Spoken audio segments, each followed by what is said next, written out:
And we're back with more Newstalk Saga 960. So very glad you could join us on this edition of the Mark Petrona Show. Still more questions about the RCMP. It seems like every time you turn around, there's one more piece of controversy over at the National Police Force. I think the biggest controversy is whether or not we can still trust the RCMP to implement justice fairly, especially after it emerged that the reason why they didn't charge Justin Trudeau with fraud over the Aga Khan Island scandal was because they thought it was not in the public's interest to do so. Well, since when is it not in the public's interest to charge people with fraud if, in fact, they are suspected of committing it? Well, apparently, it is. That's the case only when you're talking about the prime minister. So we have a police force, a national police force, that thinks that if you're high enough up the flagpole, you can pretty much do almost anything you want. You have to go way beyond the pale and commit heinous crimes before the RCMP will even consider charging you. It absolutely sucks. It's a disgrace. And who better to talk about that than our friend Leo Knight, who is a former RCMP officer himself, former city police officer in the city of Vancouver. And he comes to us from Vancouver. Welcome once again, Leo. Thank you very much, Mark. All right, so we've had the latest reports now suggesting that the RCMP is rife with sexual misconduct, that the culture of the place needs a serious review, and that somebody's got to do it. So, yet another report slamming the RCMP, the conduct in the RCMP. I don't know what Brenda Lucky is up to. She's already very much discredited, if you believe some of the memes that you see flying around online, which basically expose her as somebody who is in the pocket of the Trudeau regime and has no interest in ever holding Trudeau to account over his repeated misdeeds. I don't know. What do you make of this latest report? When you were there, I mean, did you notice that there was a culture of sexual misconduct in the RCMP? Well, don't forget when I joined the RCMP was back in the 70s, and things were very much different then in terms of culture, etc. Also, the very first troop of female members went through in 1974. I was just behind that in 1975. So it's fair to say that there was a different culture then, very much an old boys school culture then. The problem with all of that is the RCMP needs to have changed and to grown over the course of time. And this report by the Canadian Feminist Alliance for International Action, whoever they are, seems to be only just catching on to that now. Having said that, I think they're entirely correct that there does need to be changes in the RCMP. However, they've called for an external review. I mean, frankly, we've had enough of these things. I think we know what the review will say. And not only that, but there's been the lawsuits by over 400 female members outlining all the sexual harassment in some cases, sexual assault. The RCMP has been busy trying to settle those lawsuits. So I'm not sure what another review would achieve, Mark. Maybe an overhaul. I mean, I grant. Well, I mean, I believe an that we've overhaul talked about this in certainly the needs to past. be Yeah, done. yeah. Absolutely. And you know my Starting at the position. top, right? Yeah, you know my Start. position on this is the RCMP literally needs to be fundamentally blown up, rethought, and then start again. I think the organization needs to stay with us in Canada. I think it's iconic in reputation, and I think, and I'm not just talking about Nelson Eddy singing Rosemary, in cheap sort of Going 1920s way back. movies. Yeah, I'm talking about the reputation of the force. The Queen's 70th anniversary of her coronation is this year. The RCMP musical ride has been invited to attend, and in support of the Queen's Jubilee, and they are going over. And the reason why is because they're seen as that iconic organization. So fair enough. We don't need to blow them up entirely. We do, however, need to take the organization apart, rethink it in terms of what it should be providing Canadians, and and starting not fresh, but starting anew, shall we say, relative to how the senior management works, what the culture and attitudes in the RCMP will be, as well as what their functional responsibilities should be. Yeah. I wonder if the powers that be actually like the RCMP the way it is. They like it politicized, right? They, Well, I'm they sure like the Justin fact they Trudeau can get, does. yeah. He I mean, he look what he he's gotten seems away to. with. Yeah, exactly. Um, in my feeling is, I mean, Trudeau should have been, in my view, uh, properly investigated going back to the SNC-Lavalin scandal. What he did, there's no question in my mind that a prima facie case exists for obstruct justice for what he did by trying to interfere with Jody Wilson-Raybould. Having said that, we also have the WE scandal. We have the Aga Khan thing that's been in the news again in the last couple of weeks, with the RCMP saying that there existed a case to be met, but they didn't think it was in the public interest to charge. Well, I mean, those sorts of comments just do the RCMP an incredible disservice. It's not in their purview to decide what's in the public interest relative to criminal charges. It's in the purview of the Crown Counsel, and they didn't do that. In fact, they usurped the Crown Counsel's purview in this particular case. Yeah, I think if I ever get in trouble with the cops, I hope it never happens. I'm just going to say, "Are you sure it's in the public interest Yeah, that exactly. that you Well, guys come after me?" I mean, it's actually uh, codified, Mark. The reasons for charges are listed in the criminal code, and essentially, in a nutshell, is you charge to prevent a repetition of the offense or a continuation of the offense. You charge to for the public. Is it in the public interest to do so? And typically that's looking at some sort of deterrent aspect so other people don't do it, to set an example, those sorts of things. But again, the decision is not within the scope of the RCMP to make uh, that choice in this case. It's clearly the purview of senior Crown Counsel. got to ask you about this new poll by Nanos Research, commissioned by the Globe and Mail, suggesting that most Canadians favor a regulated internet. 55%, according to this poll, like the idea of the government, the Mm. Trudeau government, moving in the head of Can you a regulated internet. can you imagine any free thinking Canadian anywhere in any province, coast to coast, who would willingly put up their hand and say to the government, yes, please censor me?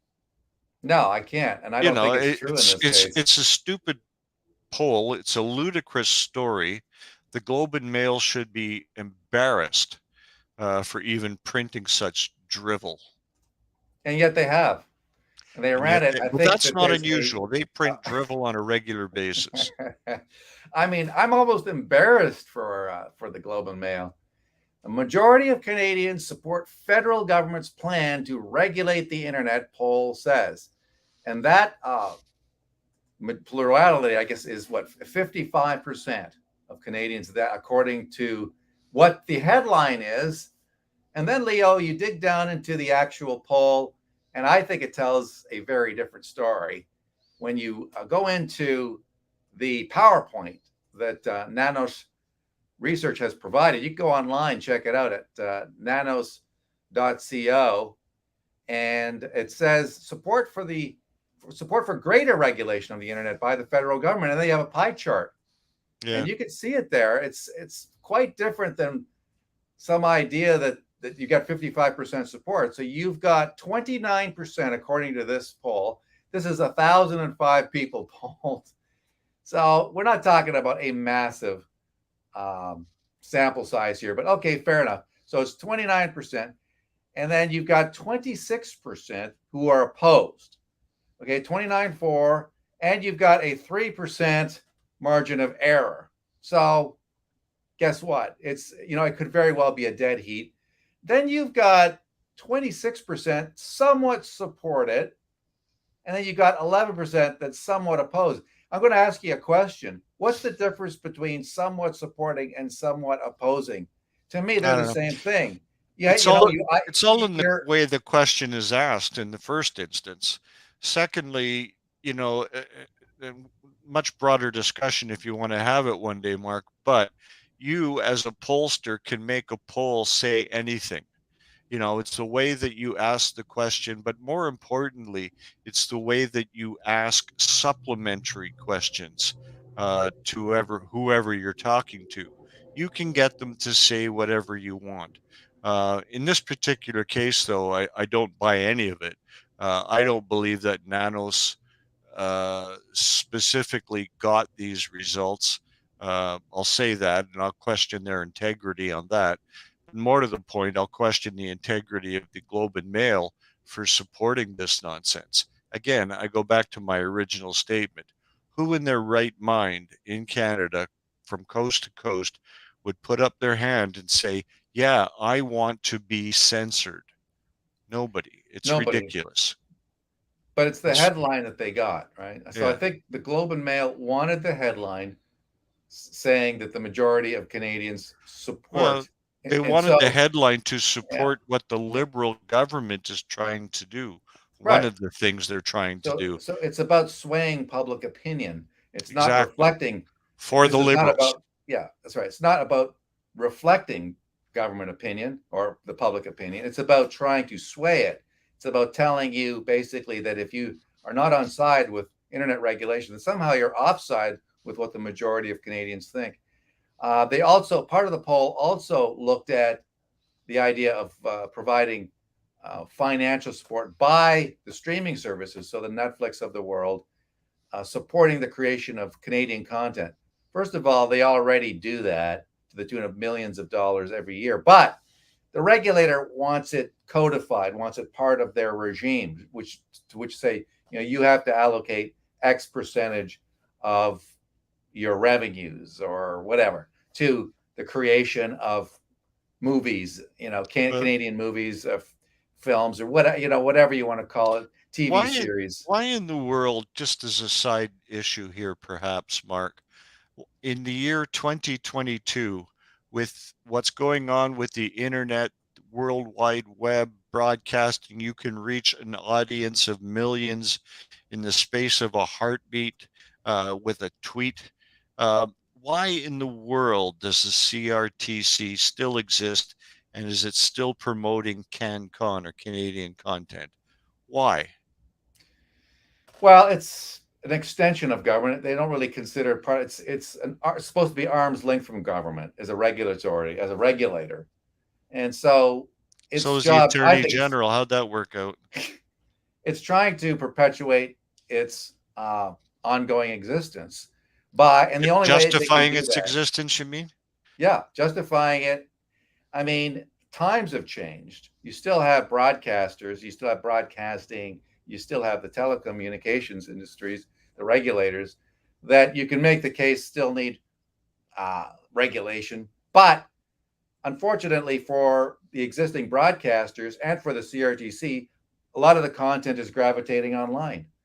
And so, in order to be continue to be relevant, the only way they can do that, the only way you can make a case for being relevant in an online world is to regulate internet content. If you're not regulating internet content, then you really are almost in the buggy whip business, because so much of the business, so much of the content is leaving the industry. I mean, kids don't have a cable connection anymore. So you see that in Well, the cord cutting more and more. And so you it's also this get battle to retain relevance.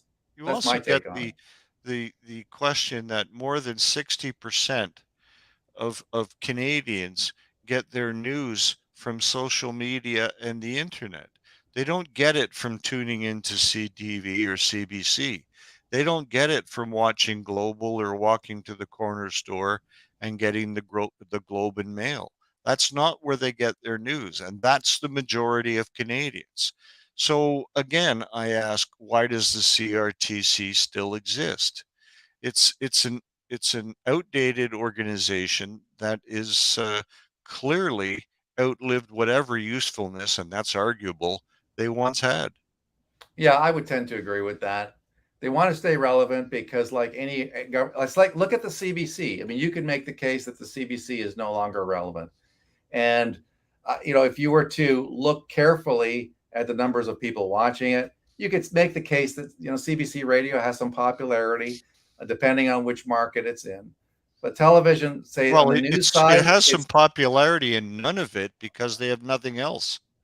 but That's isn't it that's Vancouver? that's Isn't it. Vancouver a hot market for the CBC Absolutely radio? not. No, It's not. on Okay. TV, CBC in the ratings books that come out every week, I believe now, if not daily, the CBC gets hash marks. In other words, they don't even rate.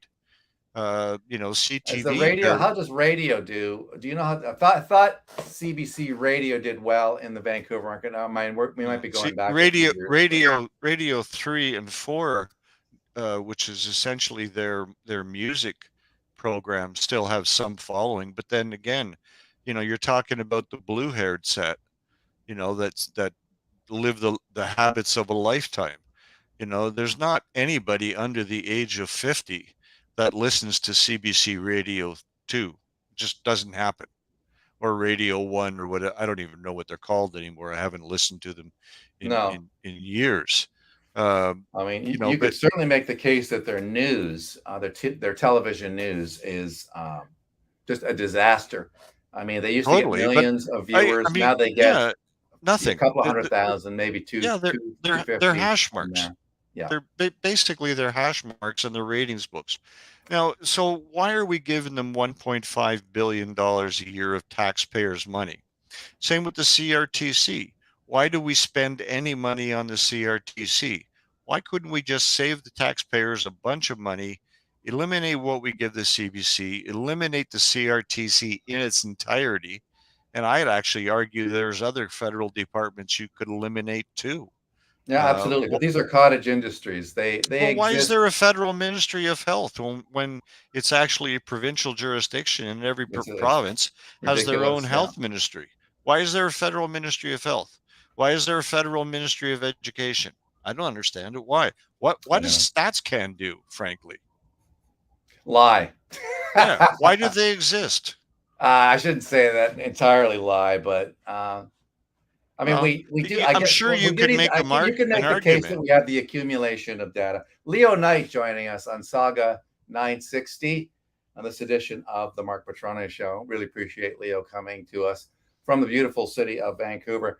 I need to segue over to politics and the ongoing fight. Now it's getting more heated by the day between the front runner in the race for the Conservative Party of Canada leadership, Pierre Poilievre, and basically the entire establishment. So he's picking a fight not only with I mean, when he went after the Bank of Canada, you knew that there were going to be people, defending the Bank of Canada, the establishment media, for instance, the Globe and Mail, people like Andy Coyne over there coming out and saying, look, yeah, you can criticize the Bank of Canada, but it matters how you do it and who does it. As if they seem to think that they have a right to decide who and how people criticize the Bank of Canada. And they're saying, well, now's not the time to criticize the Bank of Canada. Well, now, from our vantage point, Leo, is the time, because we can see how badly the Bank of Canada has screwed up. It's In exactly the terms time, of, but they don't. their job is to try and keep a lid on inflation, and they've utterly failed to do so. So the idea that somehow we should pretend that it's not happening or not criticize them because it might undermine the credibility. Leo, the Bank of Canada undermined its own credibility by screwing up the way it did, not because Pierre Poilievre called them out. What say you? Well, there's also a school of thought that would suggest that the Bank of Canada is not the independent entity it's supposed to be, that it's still controlled out of the PMO. Is that accurate? I don't know, but then neither do you. We don't know what goes on behind the scenes. It certainly looks to the untrained eye that the Bank of Canada is not as independent as it should be. Having said that, I have a problem with subsequent leaders of the Bank of Canada all being Liberal appointees and being so totally in lockstep with the Prime Minister and the PMO. I don't know that Canadians get the independence that we should from the Bank of Canada. So I'll say that one. On the first part of your statement relative to the PC leadership contest and what Pierre Poilievre is doing by attacking the Bank of Canada, I think Pierre Poilievre is attacking all manner of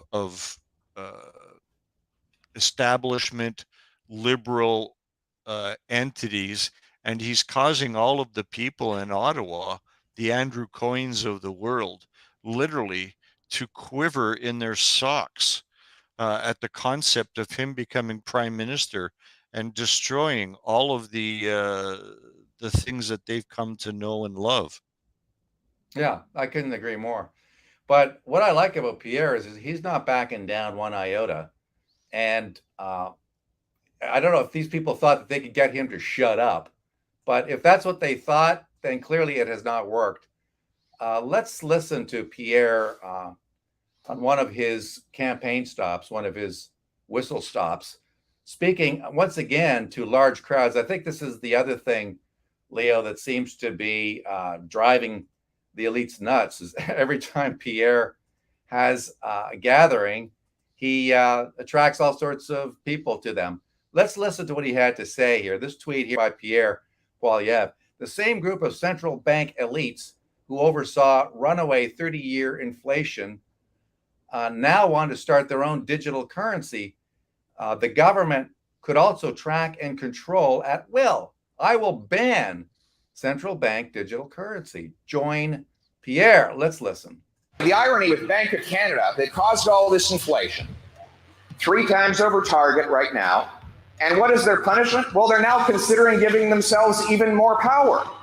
They're talking about creating a central bank digital currency so that your bank, you would deposit your money listen to that crowd.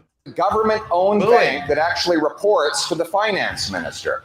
That would give the state the ability to track your transactions and to track down on political enemies of the government. We saw Justin Trudeau do that with the recent protest, seizing the bank accounts of political enemies. And you never would have thought that would happen in Canada. It would be a lot easier if he controlled the bank where all the deposits were found. Ladies and gentlemen, let me be clear. When I become prime minister, I will ban the central bank digital currency.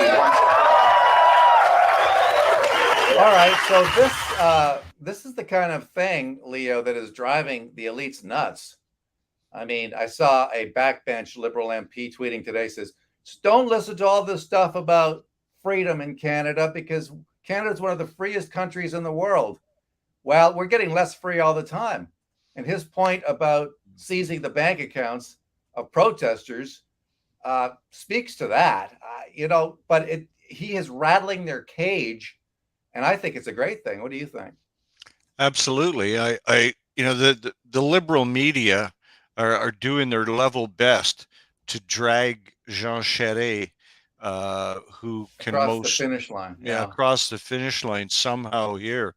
They think that he's the only choice to Pierre Poilievre, and frankly, that part is probably accurate.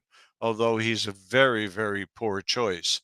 At best, he's the day before yesterday's man, and frankly, he just doesn't wear with conservative voters or the public in Canada, frankly, other than liberals. Liberals like him, and Andrew Coyne and his ilk in the establishment media like him, but you and me and most other people don't. Yeah, it's interesting. I think it crystallizes the fight, though, for me. Like, it really casts Pierre Poilievre in the position of, I'm for the regular folks, and you've got the regular folks, and you've got the elites over there. The elites have their power, right? They have their hands on the levers of power, including the money-making machine, the Bank of Canada, right? So they make these decisions that impact regular Canadians. They are bubble wrapped against it because they have money. They are rich, most of them. They make all sorts of cash. So they don't care if the price of gas goes up. They don't care if groceries go up because they can afford it. But their decisions cause misery for the rest of the folks. And yet when it comes time to criticizing the Bank of Canada, the likes of the Globe and Mail say, no, now's not the time to criticize the Bank of Canada because, we can't be undermining the credibility of Tiff Macklem and company. So you shut your mouth there, Pierre Poilievre. And so to me, he's done a great job because he's almost rendered his competitors in the Conservative Party of Canada race moot, right? He's Totally. saying, yeah, they're over there. This fight is between me, us, meaning all of us, and those guys over there, meaning the Bank of Canada, Trudeau, the elites, the bought off media. It's us against them. So I think Pierre has done. He's done a fantastic job. What do you think? Absolutely. I was about to say that I think he's done a great job of setting or framing the debate, if you will, yes, to exactly. be us against them. The hardworking, lunch pail Sam Canadians against the Laurentian elites. And frankly, he's doing an excellent job of framing that debate, much to the chagrin of Andrew Coyne and his friends in the media elite. They don't want to see him. They're trying to. They're fixing terms to him like populist. Well, I don't know how populist became a bad word. If you look up the dictionary definition of it, it's somebody who is in favor of the majority of people, the popular opinion. Well, that's who he is. Yeah, he's trying to appeal to the majority of people, to that popular opinion. Well, they're throwing the word Trump in there. Like if you read like they're saying he's Trumpian. He's like Trump, and so they're trying to tarnish Pierre Poilievre by continually dragging in Donald J. Trump into this and saying, well, this is your Trump. Poilievre and Trump, they're the same people. This is how desperate they are to shut this guy down. Yes, and it becomes worse when, if you're watching American news the last few days, you'll have noted that there was a leak from within the United States Supreme Court about a decision that's due in June. And this is a draft opinion only, written by Mr. Justice Sam Alito. Yeah. And this opinion appears, and that's all it is. I mean, he could be writing for the minority, not necessarily for the majority. We don't know. It's not clear in what he wrote and what was leaked, but relative to abortion. So somehow a draft opinion written by a U.S. Supreme Court justice has somehow in Canada got everybody lighting, not everybody, I shouldn't say that, got the elite lighting their hair on fire about what a Canadian woman's right to abortion is. How did that? The U.S. Supreme Court has absolutely nothing to do with Canada. Can we please stop talking about it? And why are we are not, the elites are trying to frame the debate of abortion around Pierre Poilievre. I don't understand because it's a wedge issue, and they think that it's going to, spark a fire under the light of leftists. And that certainly holds true. I mean, before we get to this flagpole story, which this kind of calls for sort of funny music, to be played under the background, like Benny Hill. Yeah, like Benny Hill kind of thing.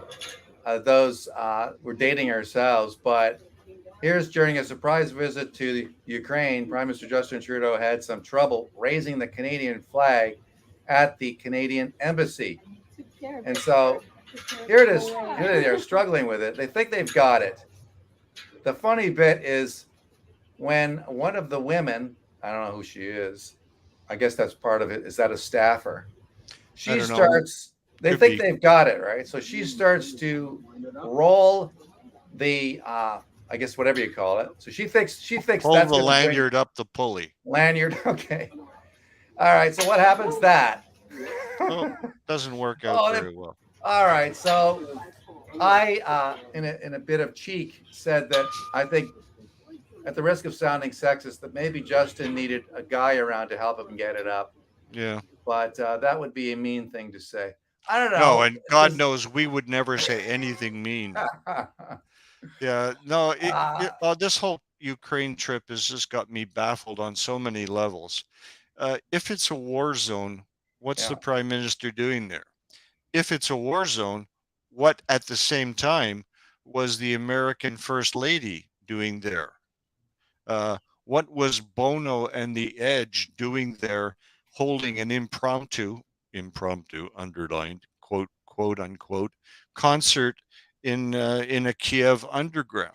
It all happened on the same day, and then one of the media, it was I want to say it was the Globe and Mail, but don't hold me to that. I could be wrong.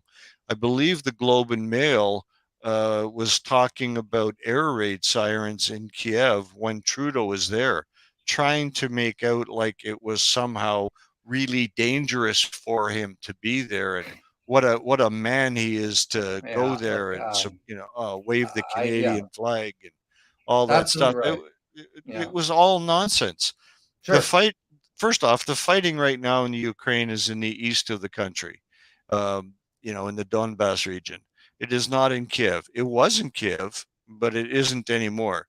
Kiev right now is as safe as driving down in East downtown Vancouver? Toronto or Vancouver or where. Well, I mean Toronto. Always the caveat: you're going to get shot there by a gangbanger, but it's just the